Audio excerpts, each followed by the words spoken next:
I'm gonna show you a bunch of posts and we're gonna play a game and you're gonna be guessing if this influencer is full of shit. Bumpy chin, blackheads, she just puts a cream on, large pores, and then her skin is immediately better, glassy, no pores, no bumpy chin. Is this influencer full of shit? The answer, yes. This is an Indian skincare tool made out of copper and tin that apparently makes your skin turn gray as it detoxifies. Oh my god. Look at all the toxins that it's pulling from my skin. It's supposed to balance your skin's pH, so it can even help with hormonal acne, fine lines and wrinkles, and to depuff your skin. Is this influencer full of shit? Answer, yes. Here I have with me today the special edition Mojo Primer. It was a limited edition product and they said it's like the best primer to use. So let's see the effects on my face. So I gently rub it on my skin. Oh, are you guys seeing this? Use my discount code in the description to get one Mojo Prime of your own. So interesting story with this book and how I came to read this book. I was just talking to a random person at this housewarming party. This person tells me she's a novelist for a living. And I'm like, get out of here. Like, is there any books you've written that I might have heard of? And she's like, yeah, it is this book, Julie Chan is Dead. Of course, since my whole identity is reading stuff and having opinions about it, I had to go and read this book and have opinions about it. So let me share with you the synopsis of the story so we're all on the same page. Basically, the story is about the main character, Julie, who's a Chinese American girl who works at her local grocery store, a pretty much dead-end job. She doesn't have a lot of money. The only parental guardian figure she has in her life is her aunt, who is like super selfish and penny pinching, and she basically hates her life. But the interesting thing is, Julie also has a twin named Chloe, but they do not live together. They actually don't even know each other that well. When they were children, their parents were in a car accident and they died. So when they were like 4 or 5 years old, they were separated. Julie was taken in by their, again, super selfish, penny pinching, cruel aunt, and Chloe, she was just not taken in by the aunt. So she was adopted by these very rich white people called the Van Hoosens. So this creates already a very interesting dynamic to see that each twin is growing up in a very different demographic and having such polar opposite lives. But the book is written from Julie's point of view, or in other words, the poor twin. But as if it wasn't enough that Chloe was adopted by these like rich elite white people, Chloe decides to become an influencer and quickly gains traction online. But what truly skyrockets her fame though is one viral video. This isn't a spoiler, this is how the book starts. The video is called Finding My Long Lost Twin and Buying Her a House. #emotional. Basically, Chloe hires a private investigator to track down Julie, investigate her life, where she lives, where she works, and arranges a little reunion that Julie is not aware of, even though all the employees at the supermarket she works in knows about this. And while she's working, is ambushed by these cameras, and then her twin walks in, kind of like a richer, shinier version of her. And she's like, oh my god, Julie, you're here, no way. At first, the video idea seems heartwarming. Two long-lost twin sisters reuniting, rekindling their lost bond. Julie, who is so lonely and starved for affection, like really does believe my twin thought of looking for me. She cares and she wants to rebuild our relationship. She even bought me an entire house. But when the camera stopped rolling, reality hits. Or should I say, shit hits the fan. Basically, Chloe's kindness was just for content. So let me read you guys this extremely depressing passage. I couldn't believe it. Both the fact that Chloe's fingers were intertwined with mine after so many years, and the fact that she had bought me a house. A whole damn house. On the dimly lit porch that reeked of fresh paint. We filmed a segment where she professed how much she had missed me. Her speech was breathless and cloying. So eloquent, it must have been prepared. Yet in the moment, once she whispered, I've missed you so much, Juju, I unraveled entirely. Juju sounds similar to Piggy in Cantonese. I know, that seems mean, bordering on fat shaming, but it was affectionate, I swear. It meant I was cute and small, something to be coddled and adored. As soon as that childhood nickname slipped through Chloe's glossy lips, she pried open the gates of my repressed emotions and released a flash flood of hot tears. I believed her lives with unbounded hope. She missed me, thought of me, loved me. She wanted me in her life again. I didn't realize how profoundly lonely I was, how much I craved family and belonging, until she showed up, until she called me a little pig again. Then a crew member said, that's a wrap. The camera stopped rolling. Chloe stepped away from me. Her eyes flickered, brightness displayed by an eerie distance. Bye, Julie. Then she was gone. In her wake, she left me with a renovated home, featuring the landlord special, crumbling foundation, painted over appliances, mushrooms sprouting from dank corners, and a YouTube video the next week, finding my long-lost twin and buying her a house.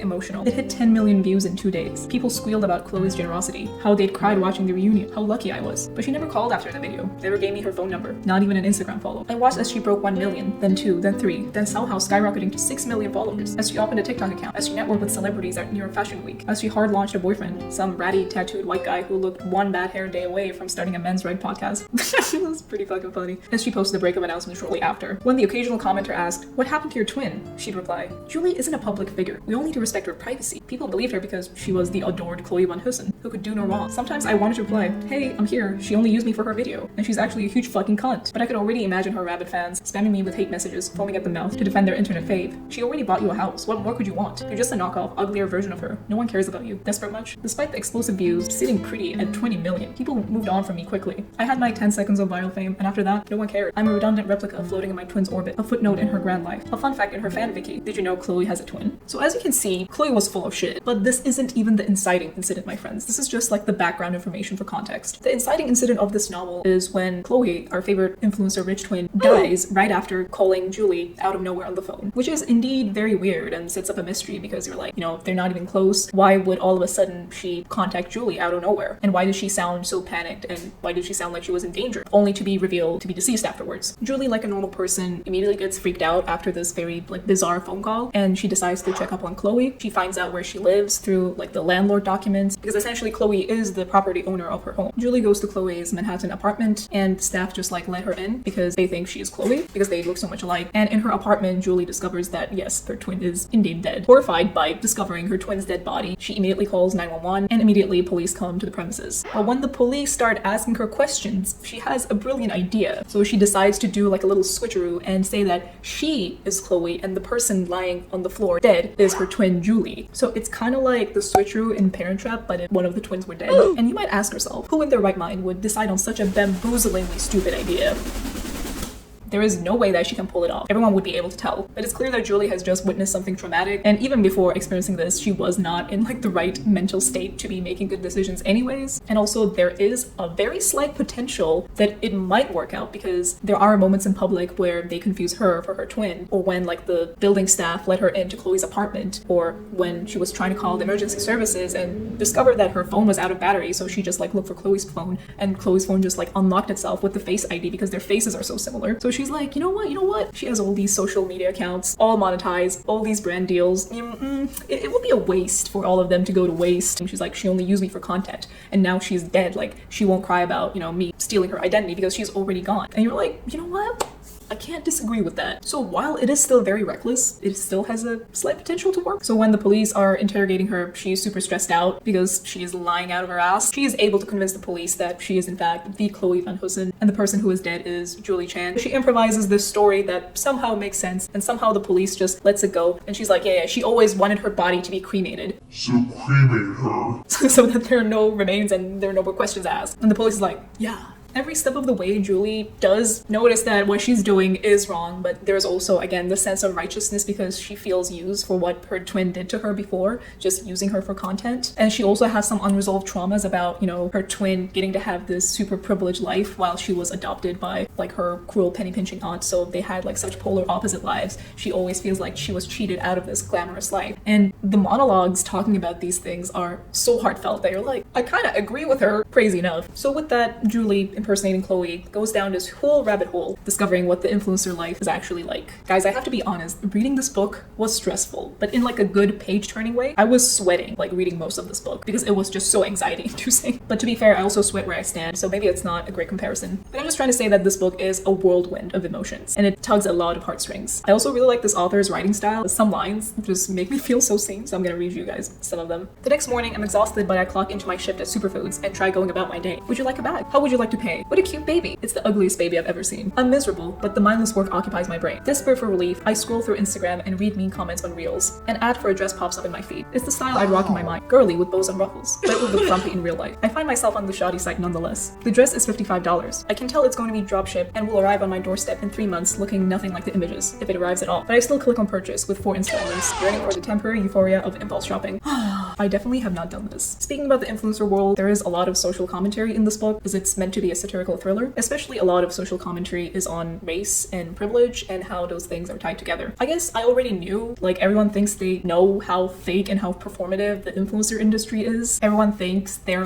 aware and, protected against falling into this rabbit hole of the influencer lifestyle when they see something and they're like, oh no one actually looks like that. No one actually does these things. It's all formative. It's all curated to sell you a certain kind of lifestyle and for you to compare yourself to this shiny Polish looking person. Not Polish, Polished. And eventually eventually buy that couch that she's using, eventually buy that foundation that she put on her face from her link tree because it offers to solve problems that you don't really have, yet you still yearn for this unnecessary junk that is inevitably useless. But actually, none of us are as aware as we think. And this book kind of reminded me of that. And it kind of shows that the influencer industry is not only dangerous for the consumer, it's not only the consumer that is having their emotions toyed with, but also the influencer who has to basically be like a dancing monkey to basically afford a living. You're like, oh, like if I dance like this, will they like it? If I dance like that, will they like it? You just constantly think of ways to get people's attention and keep their attention. Hence the existence of rage bait and prank channels, since we do live in an attention economy. But it just really shows, especially more recently, how much people are willing to sacrifice their sanity, their dignity, and sometimes even their safety to get more views. And ever since I started creating content, now when I interact with something made by another content creator, I immediately try to gauge, oh, like what kind of techniques did they use to get people to click on this, to keep people's attention, because I am interested. But sometimes I do realize that people use very dark, nefarious methods to get and keep people's attention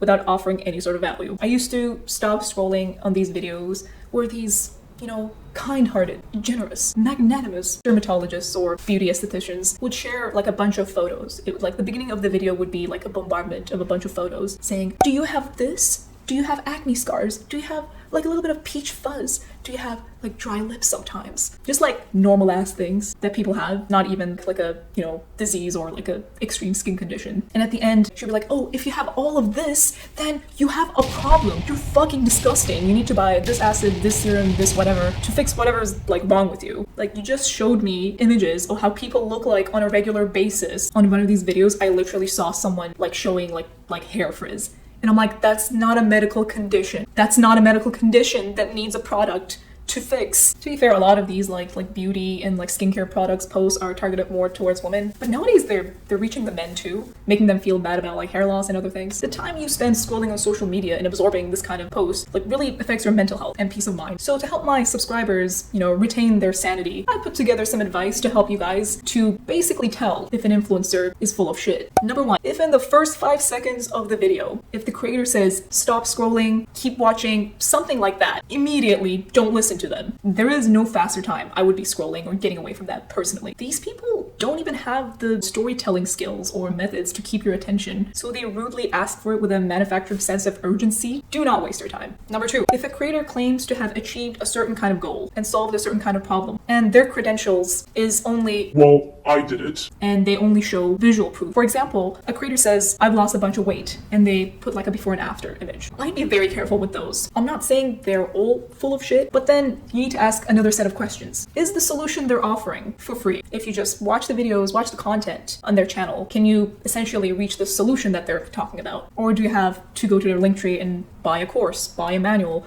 buy whatever supplement that they're selling? And I'm not saying personal experience is a bad credential, but is that their only experience? I'm gonna go again with like weight loss. Are their credentials, hey, I read these books about, weight loss and exercise, and, I go to the gym and, train with this personal trainer? Or is their only source, trust me, bro? If these people really want to share this miraculous result that they achieved, then it shouldn't be hidden behind a paywall. Number 3, this is more specific to health and wellness creators. And by God, I don't think I need to tell anyone that there's like an ocean of misinformation and disinformation in this like area of social media. But a lot of these content, even though they might be like absolute nonsense, perform really well because essentially they're making use of the fact that everyone cares about their health. So when you're speaking about, oh, this thing, super unhealthy for you, this thing causes cancer, like you're locked in, like you can't help it. Everyone cares about their health, and this is essentially monetized. People's fear of bad health is monetized. So when you see a post of like this random guy in a podcast screaming, the yellow sticks in your child's food mix causes cancer, you can't help but pay attention because it's natural. You're afraid for either yourself or your child or your loved ones. And I hate that these people are so nefarious that they're taking your attention, using your fear and inducing like senseless paranoia. You're like, I don't want no cancer for me or my kids, so I should probably pay attention. I will tell you personally, due to my hypochondriac tendencies, I went down so many of these nonsense rabbit holes. A lot of these posts about, oh, this causes cancer, that causes cancer, don't believe them. Obviously, I'm not a doctor. I'm not here to give health advice. And cancer does exist. But cancer is also such a complicated disease that is caused by like a multitude of factors that I am in this revelation that if someone claims one specific chemical, one specific substance, or one specific thing causes cancer, that person is full of shit. It's time to scroll away because also, what kind of cancer? Is it prostate cancer, intestinal cancer, ovarian cancer, lung cancer, leukemia? But what is it? At what dosage is the chemical they're talking about harmful? You know, drinking water you think is fine, but if you drink fucking too much of water, people have died of water poisoning. So with the health and wellness post villainizing a certain substance, you gotta look at, you know, what substance they're talking about, what is the dosage, what kind of disease they're referring to basically get you out of that and like immediately scroll. Also, you can see like the complete opposite of this, where a person is, you know, talking about how a certain substance or chemical is like good for you because they do this and that, and they use like super jargony scientific language. Like, oh, this type of magnesium is great for you. I just so happen to have that exact type of magnesium supplement in my link tree, and you can use my discount code. You see what I'm talking about? I mean, the supplements industry is such like an unregulated industry to begin with. I do myself take magnesium supplements sometimes for like sports recovery, but you gotta be really careful what supplements you're buying from where, because a lot of them are not tested. If you want to take supplements, if you think you're missing some kind of substance in your body, just get your blood work done and talk to your doctor about it. Also, the final thing about health and wellness. If someone just uses the word clearing toxins and balancing hormones, scroll away. Number 4, you gotta watch out for some spiritualists. See, I don't think it's wrong to practice meditation, mindfulness, to visualize things you want in your life, to manifest. It's all good and fun, and I think it actually helps. But if you see like a spiritual coach talking about how they achieved a certain kind of outcome or fame or success or finances through manifestation and visualization alone, and tell you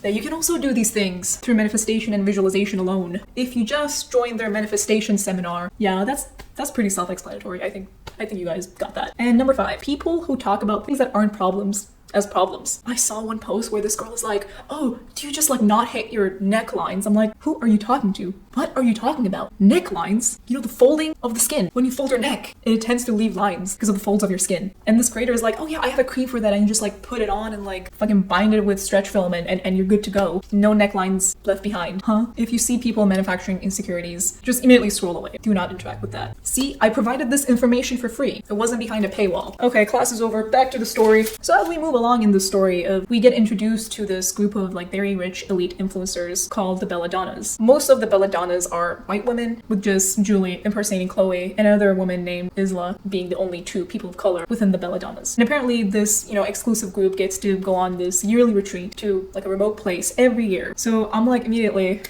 I know some shit is gonna go down when they go on that retreat. But the thing is, Julie figures out that this is something the Belladonnas do every year from Chloe's calendar, but she just doesn't know what this retreat entails. Which, again, creates a mystery. What do these, you know, super mega rich elite people do on their private island? I certainly can't think of anything. The best way to describe what happens on this retreat, on this private island that they go to, is kind of like Midsummer, but with elite mega rich people. So spoilers ahead. Basically, the Belladonnas have been indoctrinated into this cult by the Belladonnas leader, a woman named Bella Mary. And the cult is basically this like entity that they believe in, that their family served for generations. And they think, you know, praying to this entity called Ito, making sacrifices to this entity, gives them all this money and fame and success. And they try to convince Julie to also bind herself to this entity. There is a scene where they're in this island and all the Belladonnas are talking about how their careers have unfolded. And the newest recruit to the Belladonnas, the woman named Isla, I'm not sure how to pronounce her name, the only other woman of color other than Julie, goes off about how social media and the influencer economy in general is inherently unequal. I will read that passage right now. Angelique downs her orange juice and pours herself a glass of wine as Lily palms her forehead. Just because we're white doesn't mean we work any less hard for our following, Maya says. Social media creates an equal playing field for everyone, Emmeline adds. Equal is jolts. Is that a joke? You do realize the basis of social media starts offline, right? So social media is inherently unequal. I mean, even if we disregard race entirely, there are so many barriers to accessibility. Who can afford a phone? Who has access to stable internet? Who has time to scroll and learn about trends instead of clocking in a double shift to feed their families? Even what country you're born in affects it. There's nothing equal about social media. Sure, once in a blue moon, it uplifts creators from underserved backgrounds, but that's like finding a unicorn amid a stable of horses. God, exhales Emily. You don't have to sit there and make a speech like Obama. I flinch. Obama, Iz repeats. It's patronizing and belittling. I'm disappointed in you, Lily says. I thought you understood. Iz rolls her eyes. I'm not going to silence myself for something as dumb as group synergy. The girls gasp in horror, and a tense silence chokes the air. You're being awfully rude and antagonistic today, Isla, says Maya. Very rude, says Anna. Terribly antagonistic, echoes Kelly. Christ, I'm just saying we should take some accountability. Especially you, Emmeline. Emmeline jerks straight. Me?